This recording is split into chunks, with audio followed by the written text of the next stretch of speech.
तो हैदराबाद से लौट के आने के बाद जो मैंने वीडियो डाला उसके बाद से आपके प्यार का सिलसिला रुक नहीं रहा है। इस प्यार के लिए बहुत बहुत धन्यवाद। और बहुत अच्छा लगता है जब दुनिया भर से मैसेज आते हैं, फ़ोन आते हैं, इतने फ़ोन आए, इतने मैसेज आए, इतनी बधाइयाँ दी, दिल खुश हो गया सर, दिल खुश हो गया। ऐसा लगा कि सनी पाजी ने बर्थडे मैंने अपना बना के आया हूँ मैं वहाँ पे। चलिए नमस्कार, मेरा नाम है मनीष शर्मा और आप देख रहे हैं जनगण मन रिएक्ट्स। कल जब मैंने वीडियो डाला तो मुझसे सवाल पूछा जा रहा है कि भाई बात हुई, बताओ तो सही क्या बात हुई। मैंने बताया कि सनी पाजी के साथ मुलाकात हुई, छोटी मुलाकात थी क्योंकि माहौल ऐसा था कि वहाँ बैठ के लंबी बात नहीं हो सकती थी, छोटी मुलाकात थी।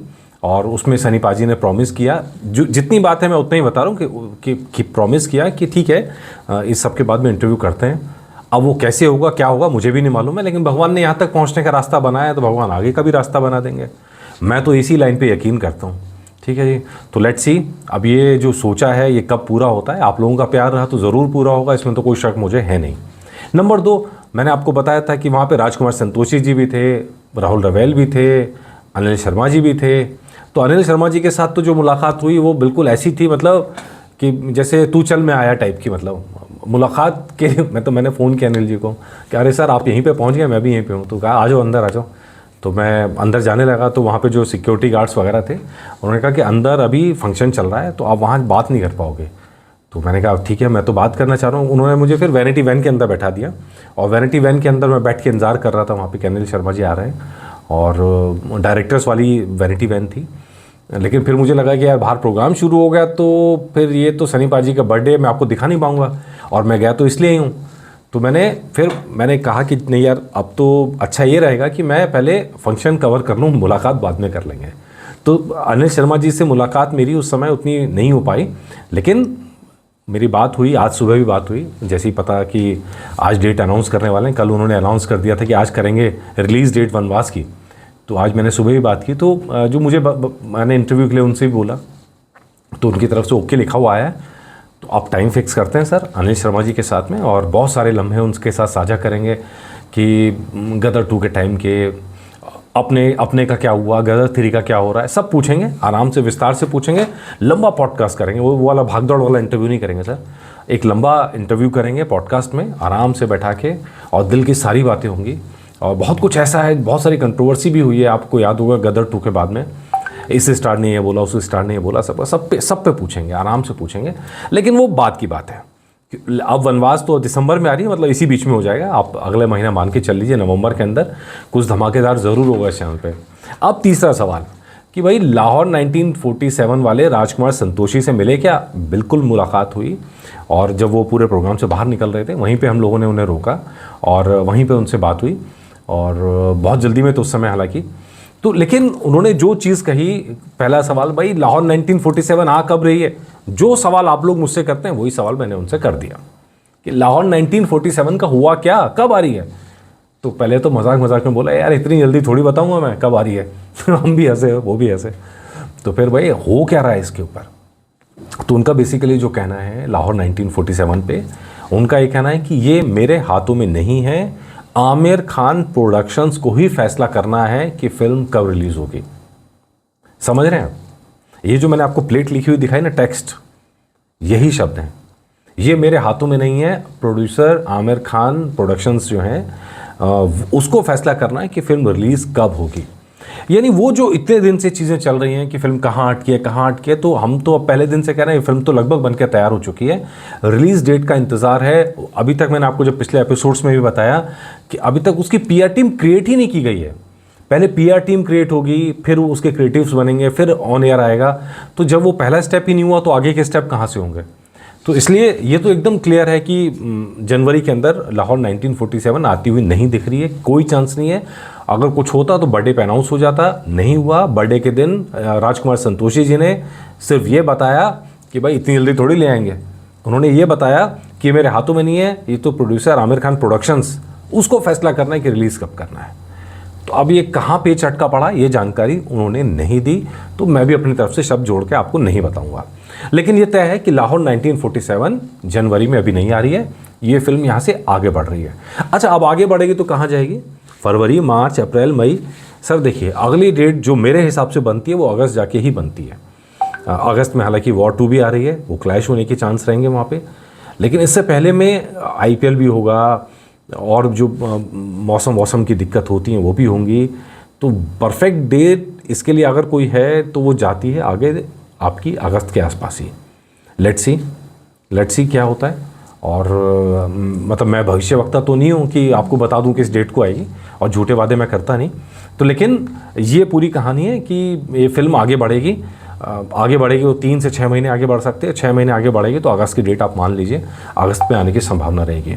इसके अलावा एक इंटरव्यू में अभी उन्होंने क्या कहा वो आपको दिखाते हैं। इंटरव्यू में उनसे पूछा गया था राजकुमार संतोषी जी से फिल्म के बारे में, तो उन्होंने कहा लाहौर 1947 की किस्मत में ही सनी है। हाँ यार, बात तो सही है, बात सही है। क्यों बात सही है? क्योंकि हम सब जानते हैं राजकुमार संतोषी जी 10 साल से ये स्क्रिप्ट बनाना चाहते हैं, स्क्रिप्ट पे काम करना चाह रहे हैं। स्क्रीन प्ले तैयार था और उन्होंने अप्रोच करने की कोशिश की दूसरे लोगों को, लेकिन कहीं से उनको पैसा नहीं लग रहा था।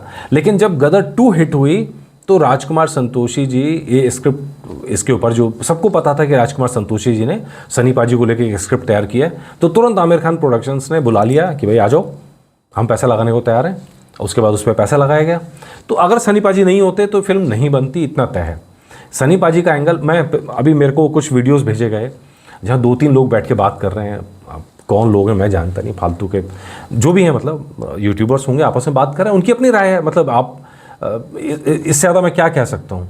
वो कह रहे हैं कि अगर गदर 2 चली तो सिर्फ इस वजह से चली क्योंकि गदर का इमोशन था, उसमें सनी देओल को कोई रोल ही नहीं था। अबे क्या फालतू की बात है यार। वो कौन लोग हैं, ये कहाँ से आते हैं जो ट्रैक्टर पर भर भर के चले गए? कह रहे हैं वो तो फालतू के लोग हैं। वो उनकी वीडियो के अंदर मैं सुन रहा हूँ, ये फालतू के लोग हैं। असली लोग तो वो हैं जो जिगरा देखने आते हैं। अबे कहाँ, कौन सी दुनिया में रहते हो यार, कौन सी दुनिया में रहते हो? अभी अनिल शर्मा जी ने एक किस्सा सुनाया आपको, मैं वो हूबहू मैं आपको किस्सा सुना देता हूँ। अनिल शर्मा जी ने किस्सा सुनाया कि वो कहते हैं कि गदर 2 के टाइम पे एक आदमी उनके पैरों में आके गिर गया। अरे अनिल शर्मा जी ने रोके, यार क्या कर रहे हो, क्या कर रहे हो? तो कहा नहीं सर। फिर लोगों ने बताया कि ये तो इस सिनेमा के मालिक हैं जो आपके पैरों में आके गिरे हैं। तो भाई उठाया, क्या हुआ, आप इतना रो क्यों रहे हो, क्या हुआ? कह रहे नहीं, हमारा सिनेमा हॉल बंद होने वाला था, मैं तो उसको तोड़ने की सोच रहा था, गदर 2 आ गई इसलिए सिनेमा हॉल चल गया। ये वो लोग नहीं है जिनको कॉर्पोरेट बुकिंग में फ्री की टिकट देके फिल्में देखने बुलाया जाता है ना, नहीं है। ये वो लोग हैं जो आम पब्लिक अपनी जेब से पैसा खर्च करके थिएटर पहुंचती है। आप कहते हैं ना कि साउथ के सिनेमा क्यों चलता है, वो जनता से कनेक्टेड सिनेमा है, वो मास सिनेमा है, वो इलीट क्लास के लिए सिनेमा नहीं है। वो इलीट क्लास की फिल्में भी बनती हैं, लेकिन यहाँ जो बॉलीवुड को रोक लग गया ना कि जो जिगरा देखने वाला है वो सिनेमा गोयर है और बाकी लोग सिनेमा देखने वाले नहीं हैं। इस सोच को क्या कहा जाए यार, क्या कहूँ मैं इस सोच को? आम पब्लिक, आम जनता जो थिएटर चला फिल्में देखने वाली है, चाहे सिंगल स्क्रीन हो, चाहे मल्टी स्क्रीन हो, है ना, चाहे मल्टीप्लेक्स हो, वो आम जनता ही सिनेमा चलाती है। आम जनता की वजह से ही फिल्में चलती हैं। तो ये तो खैर एग्जाम्पल था। तो खैर उन्होंने कहा लाहौर 1947 की किस्मत में ही सनी है, वो इसके लिए परफेक्ट है। स्क्रीन पर क्लासिक और कंटेम्पररी का जोरदार मिश्रण लेकर आते हैं। सनी के साथ मेरी पिछली फिल्में घायल, घातक और दामनी उनके और मेरे करियर में मील का पत्थर रही हैं और मुझे विश्वास है लाहौर 1947 का भी वैसा ही असर होगा। अगर आप मेरे वीडियो देखते हैं फ्रॉम द डे 1, जिस दिन ये स्टोरी आई है उस दिन से मैं कह रहा हूँ लाहौर 1947 धुआं कर देगी सर। मतलब अगर वो हेटर्स हैं तो हेटर्स और धुआं हो जाएंगे, अगर गाली देने वाले हैं वो और गाली देंगे, ठीक है, जो परेशान होने वाले हैं वो और परेशान होंगे। लेकिन ये फिल्म की स्टोरी ऐसी है, मतलब मेरी रीडिंग अच्छी खासी है, मैं पढ़ता रहता हूँ, तो लेकिन जब मैं पढ़ा, मेरे बहुत कम ऐसे नॉवेल्स होते हैं, स्टोरीज होती हैं जहाँ मैं इमोशनल हो जाऊँ। मैं बहुत इमोशनल हूँ लाइफ में, लेकिन लोगों की कहानियों में इतना दम नहीं होता है कि इमोशनल कर दें। वो कहानी कहे जा रहे हैं। लेकिन असगर वजाहत जी का ये जो नाटक है, जिन लाहौर ने देखा सर, मैं नाटक, छोटा नाटक है, पढ़ने में बहुत देर नहीं लगती, मैं इमोशनल हो गया। इतना पावरफुल नाटक है यार, इतना पावरफुल नाटक है। और वो नाटक अच्छे कैरेक्टर्स के साथ, आप सोचो शबाना आजमी, करण को लिया गया, करण ने वर्कशॉप्स की इस फिल्म से पहले, सनी पाजी, मतलब ये जो कॉम्बिनेशन क्रिएट हो रहा है ना, ये आग लगा देगा सर थिएटर्स में, बता रहा हूँ आपको। खैर, लोगों की अपनी राय, उनको बोलने दीजिए जो बोल रहे हैं। इसके अलावा शबाना आजमी पे उन्होंने क्या कहा राजकुमार संतोषी ने, वो भी सुन लीजिए। शबाना ने 50 साल तक दर्शकों को अपनी अदाकारी से आश्चर्यचकित किया है, मंत्रमुग्ध किया है। जब कुछ लोग सोच रहे हैं कि उनके पास करने को कुछ नहीं है, तब उन्होंने लाहौर 1947 जैसी परफॉर्मेंस दी है। विश्वास कीजिए, मेरी फिल्में शबाना को देखने के बाद दर्शकों की आंखें नम होंगी। ये ताकत है राजकुमार संतोषी की। ये ताकत है जब 2.5 किलो का हाथ उठता है, वो डायलॉग जब आता है ना, मतलब सिनेमा हिल जाता है। ये ताकत है राजकुमार संतोषी की और ये ताकत है सनी देओल की।